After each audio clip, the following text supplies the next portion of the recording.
한국직업방송과 연합뉴스TV가 함께 만드는 취업 전문 뉴스 투데이 고용플러스입니다. 한반도를 둘러싼 국제 정세가 반전에 반전을 거듭하고 있습니다.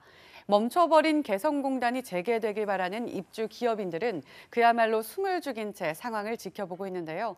이들은 일희일비하지 않고 성공적인 북미 정상회담 결과가 나오길 기도한다고 밝혔습니다. 서영석 기자입니다. 남북 두 정상의 깜짝 정상회담 소식에 개성공단 기업인들은 다시 안도의 한숨을 내쉬었습니다. 지금 심정을 한마디로 표현하면 롤러코스터를 타고 있는 것 같습니다. 참 끝나야 끝난 거다 이런 말이 새삼 와닿습니다. 매일같이 천국과 지옥을 오가는 기분이던 기업인들은 끝까지 안심할 수는 없다면서도 다시 희망이 생겼다고 입을 모았습니다. 일단은 저희들은 지난번에도 그랬지만은 일희일비하지 말자. 또 전화위복의 어떤 새로운 기회로 좀 맞이하고 있습니다. 비상대책위원회는 개성공단 재개를 위한 준비를 차분히 이어가겠다고 밝혔습니다. 북미 정상회담 뒤 시설 점검 등을 위한 방북 신청도 계획대로 할 거라는 겁니다. 전문가들은 북한과 미국 사이의 정상회담이 성공적으로 치러진다면 개성공단의 재개뿐 아니라 남과 북의 전면적인 경제협력이 속도가 붙을 것으로 전망했습니다. 또 북한이 역시 핵무장력보다는 좀 경제로 완전히 손해하지 않았습니까? 북미 정상회담이 잘 되면 빠른 속도로 나는 경협이 재개되리라고 봅니다. 연합뉴스TV 서영석입니다. 우리나라 올해 1분기 경제 성장률이 지난해 4분기보다 나아지면서 전 세계 주요국 가운데 상위권에 올랐습니다. 하지만 앞으로의 경기 흐름에 적신호가 들어온 만큼 상위권 유지는 물론 올해 경제 성장률 목표치를 달성하기가 쉽지 않다는 분석이 나옵니다. 이동훈 기자입니다. 우리나라 1분기 경제 성장률이 경제협력개발기구 회원국 중 5위를 기록했습니다. 지난해 4분기 사상 최장의 추석 연휴 여파로 마이너스 성장을 하며 꼴찌 수준이었다가 다시 상위권을 회복한 겁니다. 23개 회원국의 평균은 0.5%였고 우리나라는 라트비아와 폴란드, 헝가리, 칠레의 뒤를 이었습니다.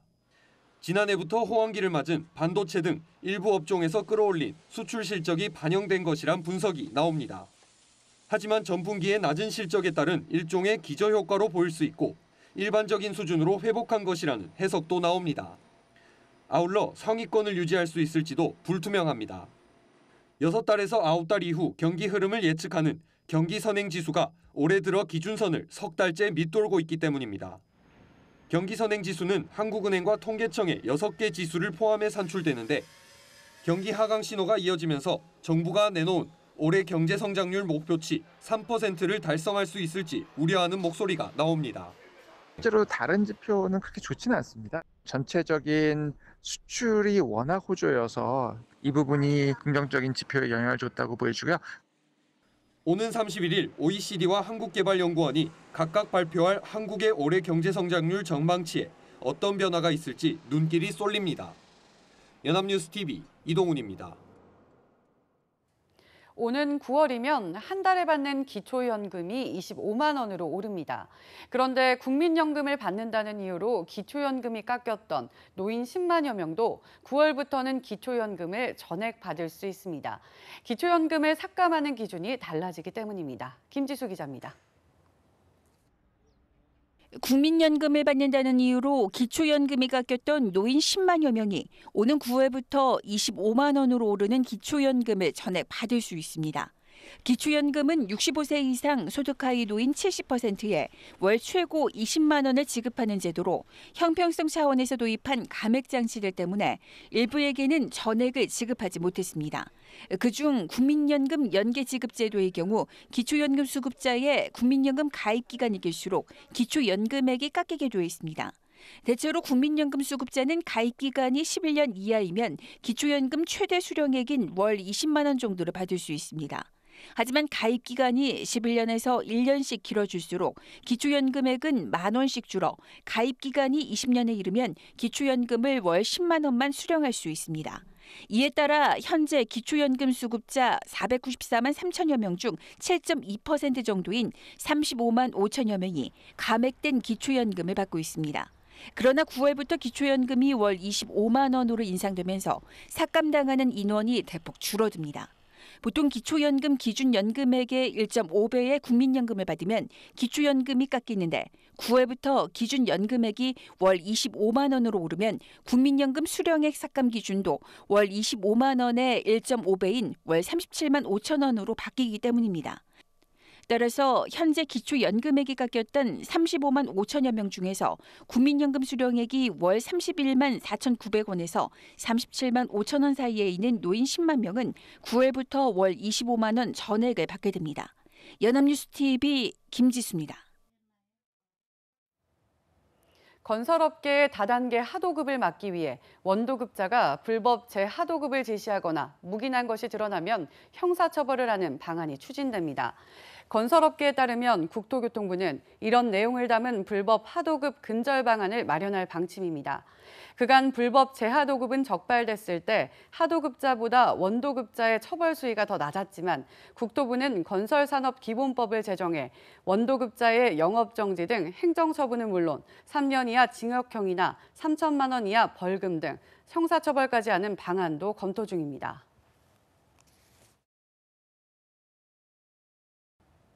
65세 이상 노인 약 10명 중 6명은 재산을 아들, 딸 구별 없이 모든 자녀에게 골고루 나눠주겠다는 뜻을 가진 것으로 나타났습니다. 보건복지부의 2017년 노인 실태조사에 따르면 바람직한 재산 처리 방식에 대해 노인은 59.5%, 자녀에게 골고루 나눠주겠다고 답했습니다. 배우자를 포함해 자신을 위해 쓰겠다는 응답도 17%에 달했지만 장남에게 더 많이 주겠다는 응답은 9%, 장남에게만 주겠다는 응답은 2%에 불과했습니다. 최저임금 산입 범위 확대가 내년도 최저임금에 어떤 영향을 미칠지 관심사입니다. 상여금과 복리후생비를 포함한 최저임금법 개정안이 국회를 최종 통과한다면 최저임금 인상폭을 확대하는 요인이 될 것이라는 분석도 나오는데요. 김태종 기자가 짚어봤습니다. 내년도 최저임금 수준을 결정해야 하는 법정 시한은 내달 말로 최저임금위원회는 내달 14일부터 전원회의를 개최합니다. 최저임금 산입 범위가 확정되면 당장 노동계는 더 적극적으로 최저임금 인상폭 확대를 요구할 것으로 보입니다. 올해도 작년만큼의 그런 높은 인상률을 하기가 쉽지는 않았을 텐데 이렇게 제도가 정비가 되면은 그 노동계보다 적극적으로 인상률을 높이도록 요구할. 상여금과 복리후생비가 포함되면서 최저임금이 10% 올라도 실제 인상률은 그에 미치지 못하는 상쇄 효과가 생겼기 때문이라는 겁니다. 그러나 이번 조정과는 별개로 최저임금 인상 요구는 여전히 클 것으로 보입니다. 저소득 근로자들에게는 여전히 기본급을 기준으로 최저임금 인상률을 정해야 하고요. 그런 점에서 최저임금 인상에 대한 목소리가 높아지지 않을까.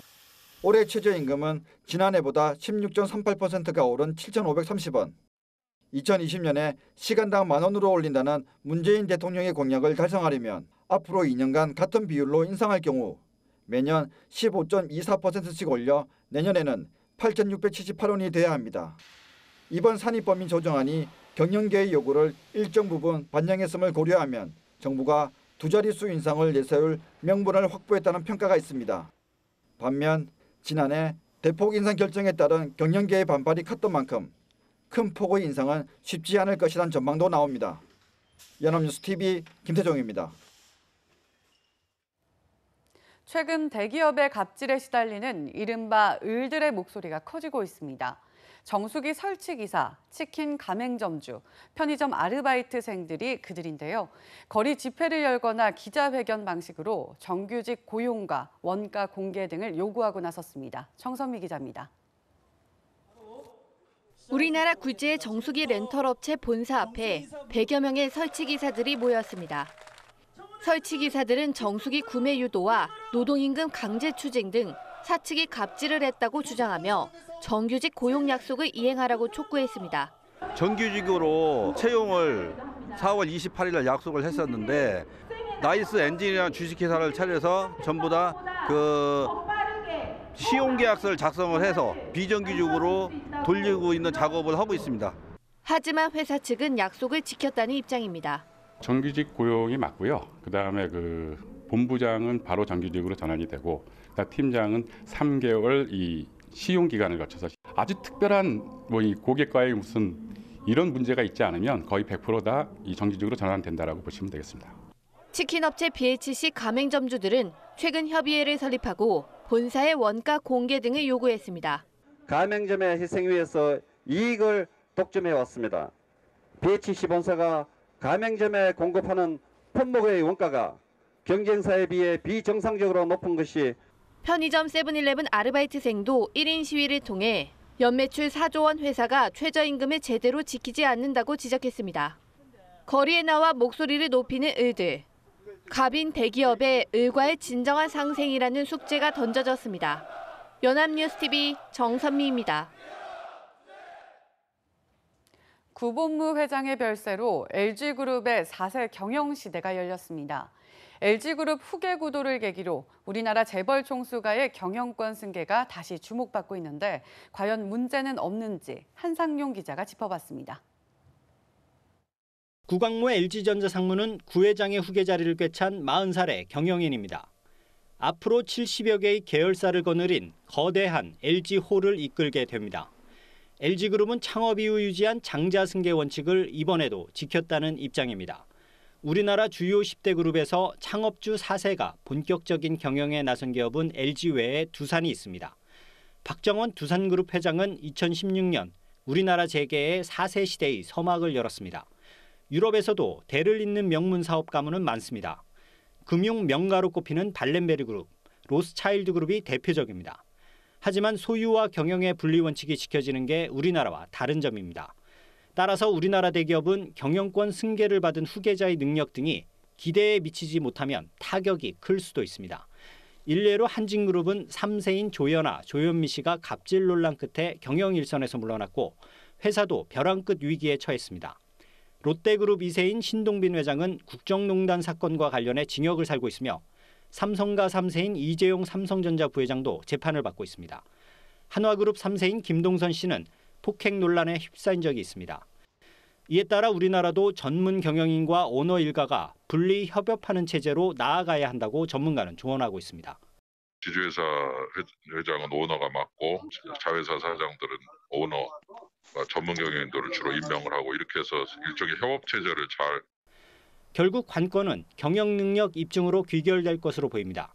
4세가 됐기 때문에 문제가 있다고 하기도 어렵고요. 4세 바람직하다고 하기도 어렵고 결국은 그걸 검증받게 될 것으로 생각이 되고 경영권 세습은 우리나라 재벌가의 전통으로 굳어진 만큼 앞으로 승계 논란이 되풀이될 가능성도 제기됩니다. 연합뉴스TV 한상용입니다.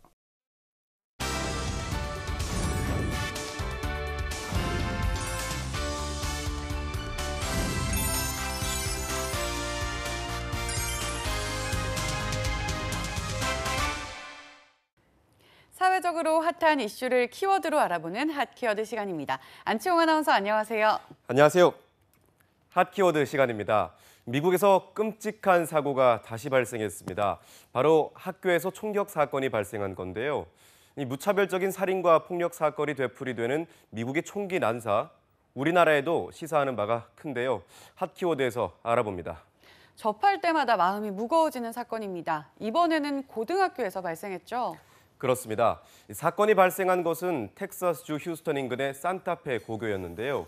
현지 시간으로 18일 오전 이곳에서 발생한 총격으로 학생 9명과 교사 1명이 숨지고 13명이 부상당하는 사건이 발생했다고 합니다. 놀랍게도 범인은 이곳에 재학 중인 17세 소년 드미트리오스 파구어티스와 트레아나 퀸타닐라였다고 합니다. 이들은 오전에 개설된 미술 시간에 들어가 한 학생을 지명한 뒤 총기를 난사했다고 합니다. 이후 학교 곳곳에 크리켓밤이라는 사제폭탄을 던진 것으로 조사됐는데요. 화약과 탄산가스, 퓨즈를 파이프 형태의 탄약통에 넣고 뚜껑을 닫는 식으로 제작되어 이 사전에 치밀한 계획이 이루어졌음을 확인할 수 있었습니다. 네, 안타깝습니다. 17세 소년이 자신과 함께 학교를 다니던 친구들을 공격하다니 와 너무나도 끔찍한 사건이 아닌가요? 네, 그렇습니다. 문제는 미국에서 이러한 교내 총기 참극이 빈번하게 일어난다는 건데요. 벌써 대형 총기 참사가 석 달여 사이 2차례나 일어났다고 합니다. 지난 2월 14일엔 플로리다주 파크랜드의 마조리 스톤맨 더글러스 고교에서 교내 총기 난사로 17명이 숨지고 16명이 부상을 입는 사건이 발생했는데요. 이 단손 권총이 아닌 반자동 소총으로 무장한 범인의 정체는 다름 아닌 이 학교의 퇴학생인 19세 소년 니콜라스 크루즈였습니다.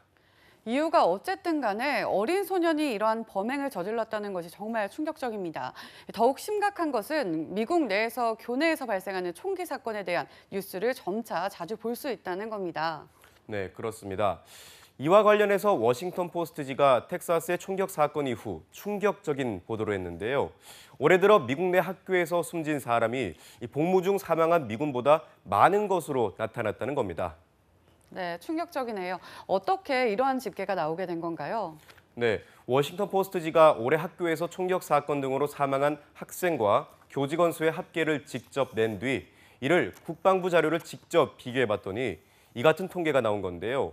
보다 자세히 말씀드리자면 텍사스 산타페 고교의 총기 난사에서 8명이 사망한 초기 발표 직후의 통계로 합산했을 때 올해 들어 학교에서 숨진 사람은 모두 29명이었다고 합니다. 반면 같은 기간 국방부 자료에서 올해 헬기 추락 등으로 숨진 복무 중 사망 군인은 13명으로 나타난 겁니다.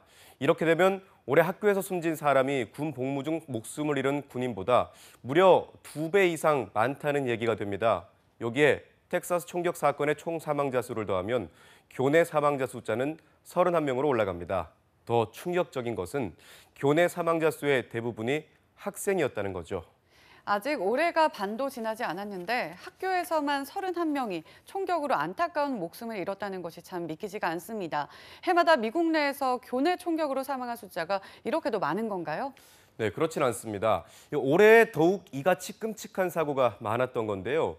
2000년부터 2017년까지 18년간 교내에서 발생한 사망자 숫자를 합해도 36명에 불과한데 올해만 벌써 31명이나 안타까운 죽음을 당한 겁니다. 네, 미국 내 총기 사건은 정말 심각한 수준에 이르렀습니다. 이 정도면 정부가 나서서 총기 규제를 해야 하는데 전혀 움직임은 없나요? 네, 일단 현재 미국 대통령인 트럼프가 총기 소유를 지지하는 쪽에 서 있다는 것이 문제인데요. 이 같은 총기 사건에도 트럼프 대통령과 마이크 펜스 부통령은 얼마 전 미국 총기협회가 최근 텍사스주 댈러스에서 연차 총회를 열어 총기 보유권 보장한 수정헌법 2조의 수호를 주장하며 물의를 빚었다고 합니다. 심지어 전미 총기협회 신임 회장인 올리버 노스는 학교의 총기 사고가 청소년들의 폭력 문화 탓이라며 총기 소유 규제로 문제를 해결할 수 없다고 주장하기도 했는데요. 이 상황이 이렇다 보니 숱한 총기 사건이 발생해도 규제가 쉽지 않은 거죠. 네, 문제는 앞으로도 계속 이 같은 총기 사건이 발생할 수 있다는 거잖아요. 이 정치적인 이해관계로 인해 학생들만 불안에 떨며 학교를 다녀야 한다는 사실이 정말 황망합니다. 그렇습니다. 그래서 미국 플로리다 고교 총기 참사를 계기로 학생들 사이에서 총기를 규제하자는 여론이 일고 있는데요. 이에 대한 대표적인 운동이 바로 미 넥스트라고 합니다. 다음번엔 내 차례인가라는 뜻으로 미투 운동을 본따 총기 규제를 이뤄내자는 캠페인인데요. 미 넥스트 캠페인을 처음 고안한 사람은 고교생인 바이올린 메시 베레커로 누구라도 다음번 총기 사고의 피해자가 될 수 있음을 상기시키기 위해서 미 넥스트 캠페인을 고안했다고 합니다. 현재 미국 현지 온라인에는 미 넥스트 해시태그와 함께 찍은 사진과 글이 SNS에서 폭발적으로 쏟아지고 있다고 합니다. 그래서 전문가들은 이 같은 학생들의 움직임으로 인해 사회 변혁이 일어나 투표로 이어지면 새로운 정치 계층이 형성될 수 있다는 시각까지 나오고 있습니다. 그렇군요. 미성년이 술은 살 수 없어도 총을 살 수 있기에 두려움을 떨며 학교를 다녀야 한다는 것. 바로 세계 초강대국 미국에서 벌어지고 있는 충격적인 오늘의 모습입니다. 이권 다툼으로 인해 총기 규제가 200년째 번복되어 오며 결국 10대들의 목숨까지 위협받고 있는 상황인데요. 문제는 지난해 미국 내 한인 유학생만 5만 8천 명으로 이들의 안전까지 위협받고 있다는 겁니다. 부디 미 넥스트 캠페인을 시작으로 총기 규제의 움직임이 성공적으로 이뤄져서 모두가 안전하고 평화롭게 학교를 다닐 수 있기를 희망하겠습니다. 지금까지 핫키워드 안충환 아나운서였습니다. 고맙습니다. 고맙습니다. 지금까지 투데이 고용 플러스였습니다. 오늘 저희가 준비한 내용은 여기까지입니다. 함께해 주신 여러분 고맙습니다.